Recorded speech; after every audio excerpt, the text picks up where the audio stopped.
Bonjour à toutes et à tous, c'est Magic Focus, j'espère que vous allez bien. Ravi de vous retrouver dans cette vidéo dans laquelle nous allons parler de l'histoire intégrale d'un parc assez particulier, le Walt Disney Studios. On va essayer de comprendre son histoire, pourquoi on en est arrivé à ce désastre, on va voir ses origines, sa conception, son inspiration, son évolution jusqu'à son futur. J'espère donc que cette vidéo vous plaira. Alors c'est parti, mais juste avant, n'hésitez surtout pas à rejoindre le Discord du Royaume des Passionnés, c'est en barre d'infos, c'est gratuit. On parle justement des projets, on parle de l'actualité des parcs Disney, des secrets. Alors n'hésitez pas, c'est avec plaisir que je vous y attends si vous souhaitez, bien sûr. Et action, le Walt Disney Studios, c'est parti. L'histoire de ce parc assez invraisemblable, on va voir tout ça. Et on va commencer avec l'époque de Walt Disney, et oui, parce que Walt Disney lui-même, c'était quelqu'un qui avait envie de faire découvrir un petit peu les coulisses du cinéma à son public. Quand il a imaginé le Mickey Mouse Park, donc avant Disneyland, qui devait se situer justement en face des studios Burbank, il avait cette idée que d'un côté les gens puissent visiter son parc, et de l'autre, puissent faire un petit tour, voir les animateurs au travail. D'ailleurs, cette idée, elle va être dans sa tête, puisque même avec l'ouverture de Disneyland en 1955, Tomorrowland, qui avait peu d'attractions à l'époque, va avoir une exhibition, donc un lieu de visite des studios de la création du film 20 000 lieues sous les mers, avec des décors du film, etc. Donc vraiment, il a toujours eu cette volonté de montrer un petit peu l'envers du décor. Malheureusement, rien n'aboutira par rapport à ça lors de son vivant. Il faudra attendre le début des années 80 et Michael Eisner arrive en tant que PDG de Disney, et Eisner c'est l'ancien PDG de Paramount, et il entend dans les couloirs la volonté d'Universal de venir s'installer sur les terres d'Orlando pour y mettre un parc.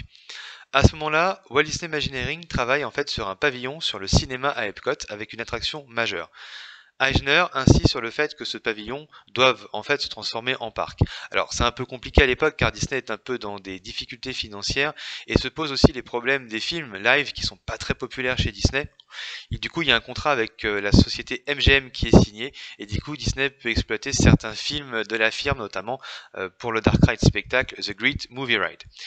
C'est un Hollywood mythique qui est proposé comme thème principal de ce parc, avec toutefois une réplique exacte du Shiny Theater, créé d'après les plans originaux de 1927, et de ces bâtiments hollywoodiens, dont certains sont des répliques passées, comme par exemple The Brown Derby, où on a commercialisé la première salade composée de l'histoire des États-Unis. Le parc est aussi un lieu de production réel, notamment d'animation, puisqu'on y a produit La Belle et la Bête, Le Roi Lion de manière partielle, mais aussi Mulan entièrement, d'où le fait que Mushu sera le personnage phare de Art of Disney Animation.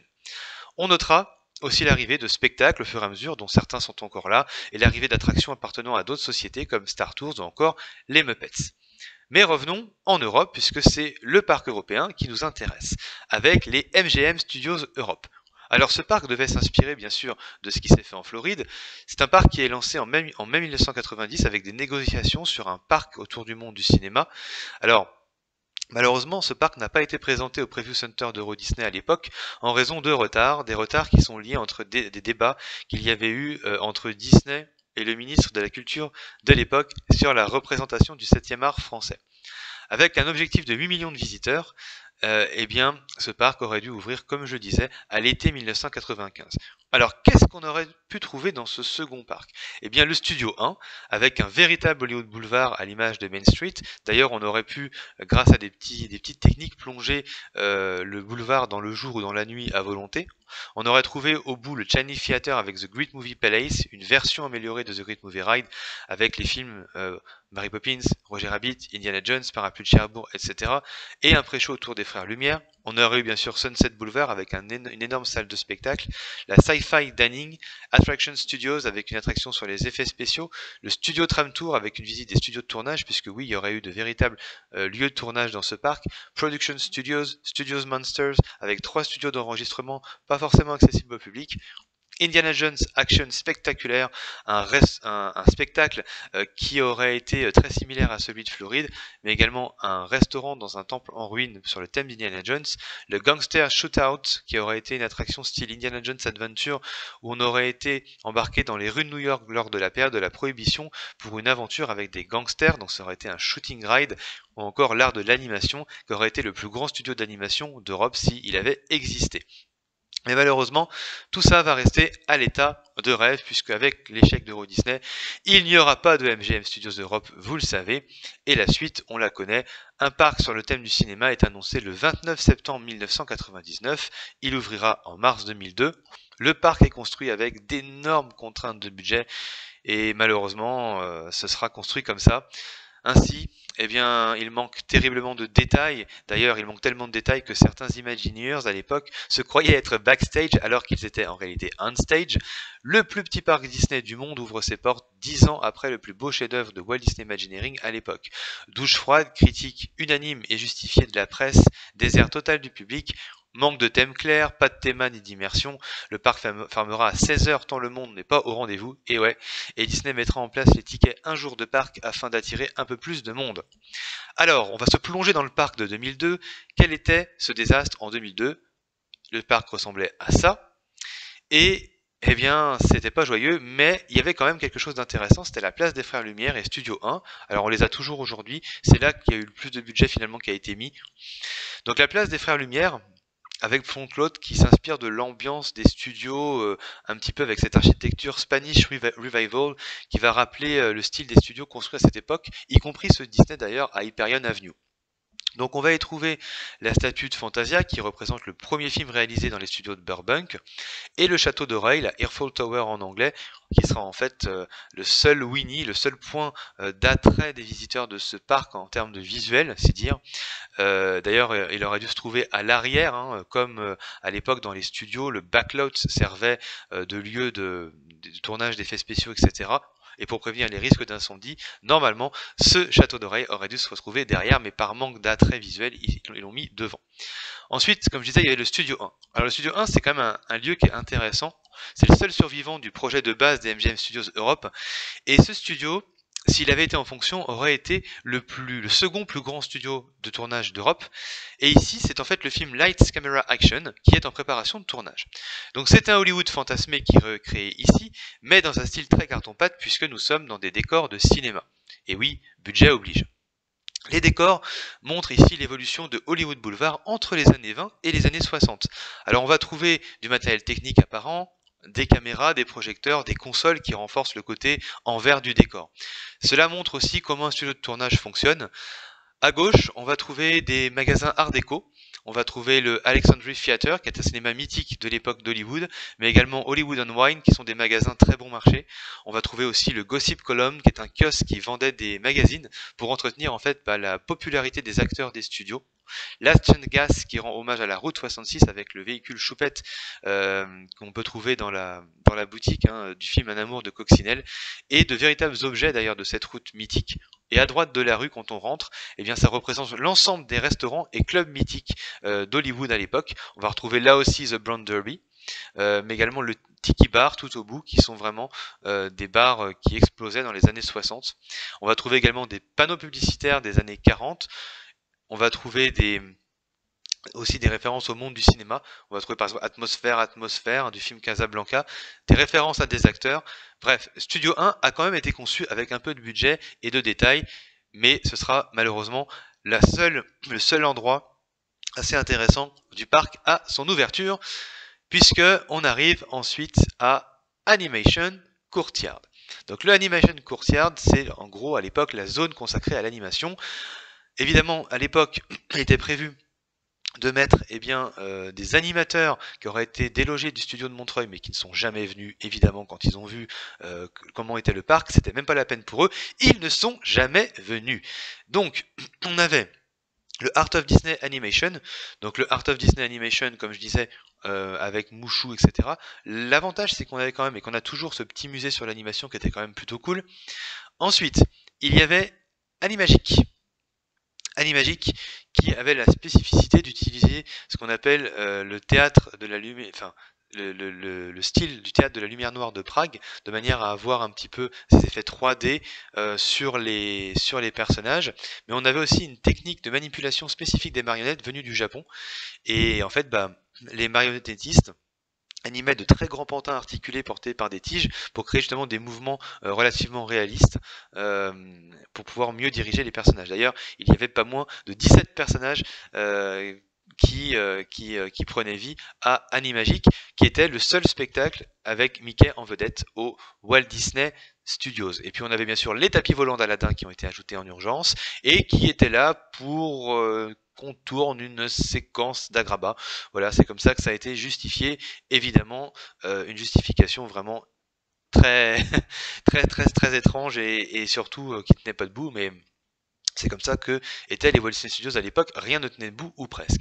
On avait Production Courtyard. Et oui, Production Courtyard était très très moche, c'est là qu'on avait Studio Tram Tour, la pire arnaque pour moi Disney, j'avais fait une vidéo là-dessus, je vous envoie si vous souhaitez avoir plus d'informations sur l'arnaque de ce Studio Tram Tour. On avait la place des stars qui était vide. D'ailleurs, la place des stars, elle avait été agrémentée de quelques empreintes de stars qui avaient été réalisées en fait en 1992 à l'ouverture d'Euro Disney. Voilà, on avait fait vraiment du recyclage. On avait aussi Disney Channel qui était venu s'installer dans les bâtiments justement pour montrer un peu aux visiteurs comment se passent les studios à Disney Channel.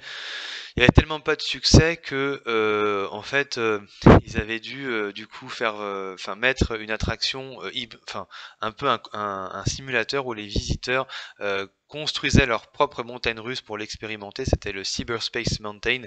Autant dire que c'était vraiment n'importe quoi quand même. Mais on avait à Production Courtyard, pour moi, ce qui symbolise le chef-d'œuvre de ce Walt Disney Studios, à savoir Cinémagique, qui s'offre rapidement aux visiteurs comme étant un must. D'abord, sa salle était magnifique, elle reprenait l'ambiance typique des années 30, et c'était un voyage dans l'histoire du cinéma qui était proposé à travers 60 films, et on vivait une histoire d'amour qui était vraiment, je trouve, super bien menée, avec des effets absolument saisissants. D'ailleurs, en 2003, le spectacle a été récompensé par un Film Entertainment Association Award dans la catégorie Attraction de l'année pour sa qualité artistique et technique, et c'était parfaitement mérité. Et ensuite, on avait Backlot, le pire land de tous les parcs Disney, enfin le pire lot, puisque ce sont des lots au Walt Disney Studios, lieu des effets spéciaux et des techniques, justement, d'effets. Donc là, on avait vraiment pas grand-chose dans cet endroit d'intéressant. Armageddon, les effets spéciaux, bien sûr, vous le savez, qui montrait les effets spéciaux qu'on pouvait utiliser, mais c'était vraiment une simulation, je trouve, assez rapide. On avait quand même le droit à un très bon spectacle de cascade avec moteur action au début, qui avait été orchestré par le cascadeur Rémi Julien. Évidemment, ça s'est vite dégradé au fur et à mesure du temps. Et Rock'n'Roller Coaster, on reviendra pas dessus, puisque c'était probablement l'un des pires coasters Disney en termes de storytelling, en termes de storyline. Alors, on n'oubliera pas non plus que il y avait Palatot, la Tour de la Terreur, qui aurait dû ouvrir en 2002 à la base, mais à la place, on aura tout simplement la terrasse Perrier, qui aura été très longtemps un lieu où on pouvait juste admirer le sigle de Hollywood Tower Hotel avant que celle-ci n'arrive. Donc, le parc Walt Disney Studios 2002, c'était vraiment pas terrible du tout, tellement pas terrible que rapidement on va y ajouter des photo locations un petit peu partout, vraiment histoire de remplir un petit peu. Et dès le 1er juin 2002 arrive la cinéma parade et également l'authentique café des cascadeurs qui permettent d'ajouter un petit plus au niveau thématique et surtout au niveau restauration. Donc, c'est vrai qu'avec tout ça, dès le départ, les idées de refonte se mettent déjà en place avec par exemple l'ajout de l'attraction Soarin' qui est toute neuve à l'époque, qui vient d'ouvrir à California Adventure. Mais tout ça, pour des raisons budgétaires, ça se fera pas. Il faudra attendre 2005 avec l'annonce d'un plan par André Lacroix lors du Cast Member Forum. Et là, on nous annonce évidemment plusieurs choses. Tout d'abord, l'agrandissement de Animation Courtyard qui va se transformer en Toon Studios. Et en fait, Toon Studios, qu'est-ce que c'est? C'est là où les Toons viennent travailler. Donc il y a plusieurs projets qui sont d'abord évoqués. Un Mickey's Band Coaster, une petite zone sur la petite sirène, The Little Mermaid, et puis finalement c'est Crush qui est décidé, Crush Coaster avec Cars, qui sont très récents à l'époque. Alors Crush Coaster sera un coaster déjà tout fait, tout construit, qu'on mettra dans un bâtiment avec très peu de thématisation malheureusement, et Cars sera un flat ride avec un peu de théma extérieur malgré tout, et surtout on va y mettre en fond Toontown, et oui, bon, pas le vrai Toontown à Disneyland Paris, juste un backdrop pour donner l'impression que les Toons sortent pour venir travailler dans ce lieu qui est réservé pour cela au Walt Disney Studios. Donc on est toujours dans le concept un petit peu des films à ce moment-là, et arrive en 2008 la Tour de la Terreur, qui va quand même permettre à ce parc d'être connu enfin du public avec une attraction exceptionnelle qui est donc la Tour de la Terreur et qui va donner un semblant d'immersion avec des façades Pueblo déco, Art déco, et on trouve d'ailleurs de vraies façades et des détails intéressants à l'image de ce qu'on peut trouver au parc Disneyland. Si on regarde bien, on va trouver par exemple un faux studio, le 2000 Studio, et c'est un studio en fait qui fait référence à Cecil 2000, qui est un réalisateur du premier film hollywoodien Le Mari et l'Indienne. On va trouver aussi une agence de voyage avec pas mal d'affiches et de bagages vintage, ou même par exemple le journal de Disneyland en 1955. Bref, c'est pas mal, mais le reste se termine par du carton-pâte, puisqu'on est toujours dans un vrai faux Hollywood Boulevard, et donc par manque de budget, on construit un lieu de carton-pâte littéralement pour donner vie à la suite de cet Hollywood Boulevard, malheureusement. Mais ce sont les premiers détails qui arrivent, et enfin le studio devient un parc un petit peu plus qualitatif. En 2010 arrive le Toy Story Playland qui va permettre d'ajouter de la verdure et de la thématisation. Malheureusement, les attractions sont aussi uniquement des flat rides. Il faudra attendre 2014 avec Ratatouille pour avoir enfin une attraction d'envergure qui était quand même technologiquement impressionnante à l'époque. Alors, il y a des ratés sur cette attraction, c'est vrai, mais ça apportait quand même une grosse attraction, un premier gros étiquette dans le parc Walt Disney Studios avec la place de Rémy et la rue de Paris qui sont quand même joliment thématisées, et également le premier vrai service à table du parc avec le bistrot chez Rémy dont le concept est quand même assez original. Mais tout ça ne suffit pas, alors Disney va continuer à transformer le parc et ils vont toucher surtout au spectacle. Par exemple, Mickey le Magicien arrive à la place d'Animagique, donc un show exceptionnel parce que c'est un show Broadway et en même temps fait inédit, c'est un show avec des illusions. On va trouver également le Studio Theater qui est à la place de Cinémagique, où on va avoir un show Marvel d'envergure, malheureusement, qui n'aura pas eu le succès escompté, ni la réalisation souhaitée, puisqu'il y a eu beaucoup de problèmes avec ce spectacle. Art of Disney Animation va fermer pour Animation Celebration et un spectacle sur la Reine des Neiges. On a appris que pour l'année prochaine, en 2023, il y aura un show Pixar du coup enfin dans la salle d'Animagie, de Cinémagique, donc un show Pixar qui semble prometteur. Bref, Disney met à plat tous les spectacles. Il se pourrait, par exemple, aussi qu'à l'avenir, que le fameux Stunt Show soit remplacé par autre chose en termes de spectacle. Donc, une mise à plat des spectacles, mais c'est surtout grâce à l'annonce du plan qu'un nouvel avenir s'ouvre, annonce du plan de 2 milliards. Pour rappel, en 2018, entre Macron et Iger, un plan qui vise à agrandir et améliorer considérablement le parc Walt Disney Studios. Malheureusement, beaucoup de retard sur ce plan d'expansion, avec la pandémie et avec des décisions qui ont changé. Donc, on sait que ce plan va arriver. Alors, l'ouverture d'abord d'Avengers Campus en 2022, qui a permis un souffle frais et qui fait quand même du bien au parc avec un sentiment d'immersion. Même si les attractions ne sont pas à hauteur, il faut reconnaître que on est sur quelque chose de relativement agréable et qu'on est loin de backlot quand même si le produit en soi n'est peut-être pas forcément à la hauteur des attentes. Et on sait que, comme je disais, qu'une zone végétale avec des jardins va arriver, une zone qui va permettre d'avoir des jardins thématiques, une petite attraction réponse à un restaurant. Le but, c'est surtout d'avoir un lieu de détente qui amènera au lac, qui proposera un gros spectacle nocturne. Donc on peut s'imaginer quelque chose avec des barges par exemple ou des drones, puisque c'est la mode en ce moment et je pense que Disney va vraiment partir là-dessus. Tout ça pour amener à la zone, au land de la Reine des Neiges. Donc quelque chose d'assez immersif qui sera à la hauteur de ce qu'on trouve sur le parc Disneyland en termes d'immersion, en termes de propositions, avec là un boat ride, et puis un deuxième land qui arrivera bien plus tard, puisque à la base ce land devait être sur Star Wars, vous savez, mais aujourd'hui le projet serait entre Avatar et le Roi Lion pour compléter l'offre de ce parc Walt Disney Studios. Donc voilà ce qu'est l'histoire de ce parc. Donc on voit qu'on part de quelque chose d'assez ambitieux à la base avec le MGM Studios Europe, qui aurait probablement vieilli aussi, puisqu'il faut savoir que tous les parcs studios du monde sont tournés vers autre chose, vers des zones immersives plutôt que des zones de making-of de films. En même temps, c'est normal. Donc voilà, il aurait certainement évolué comme ça, mais aurait eu déjà un peu plus de gueule au départ. Et on voit qu'on a eu vraiment l'un des pires parcs Disney au monde pour arriver vers une extension qui s'annonce assez intéressante, mais qui prend malheureusement beaucoup trop de temps pour arriver. Ce qui fait qu'on a l'impression qu'on traîne toujours un petit peu la patte 20 ans après l'ouverture du parc Walt Disney Studios. il serait temps vraiment qu'on passe maintenant à autre chose et qu'on ferme le clap de fin de cette catastrophe qu'était le parc Walt Disney Studios. Donc voilà pour l'histoire de ce parc, j'espère qu'elle vous aura plu. N'hésitez pas à liker, à vous abonner si c'est le cas. Merci beaucoup d'avoir regardé, à très bientôt. Salut, salut.